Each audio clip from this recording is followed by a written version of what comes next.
நமக்கு வேண்டியப்பட்ட ஒருத்தர் அவர் ஒரு கோழி பண்ணை வச்சுருந்தார். அந்த பண்ணையில் பாதி கோழி திடீர்னு செத்து போச்சு. உடனே ஒரு கால்நடை மருத்துவர்கிட்ட போக வேண்டியது தானே. அங்கே போகல. உள்ளூரில் மந்திரம் பண்ணிகிட்டு இருந்த ஒரு சாமியார்கிட்ட போனார். அவர் காலில் விழுந்தார். சாமி, என் பண்ணையில் பாதி கோழி செத்து போட்டுதுன்னார். சாமியார் யோசனை பண்ணார். சரி, பண்ணையில் வாசப்படி கிழக்கு பக்கமாக வச்சுருக்கியா மேற்கு பக்கமாக வச்சுருக்கியான்னு கேட்டார். கிழக்கு பக்கமாக இருக்குன்னார் அவர். அதுதான் தப்பு, மேற்கு பக்கமாக அதை மாற்று சரியாக போடும்னாராம். அதே போல் இவர் போய் மாற்றிவிட்டார். அப்பவும் பாதி செத்து போச்சு. மறுபடியும் வந்து சொன்னார், சாமி மறுபடியும் பாதி கோழி செத்து போட்டுதேன்னார். சரி, கூரை எப்படி போட்டிருக்க, ஓடு போட்டிருக்கியா இல்லை கீத்து போட்டிருக்கியான்னார். ஓடு போட்டிருக்கேன்னாராம் அவர்.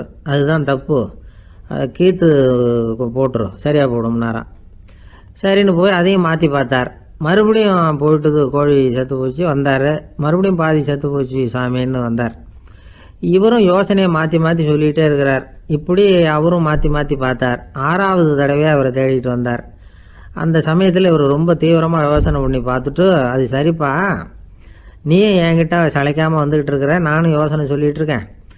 இப்போவும் வந்து உங்ககிட்ட சொல்கிறதுக்கு என்கிட்ட யோசனை நிறையா இருக்குது. ஆனால் சோதிக்கிறதுக்கு உங்ககிட்ட கோழி இல்லையே, என்ன பண்ணுறது அப்படின்னாராம். தென்கட்சி கோ. சாமிநாதன் ஐயா அவர்களின் இன்று ஒரு தகவல் நகைச்சுவை கதைகளை கேட்டு ரசித்தமைக்கு நன்றி.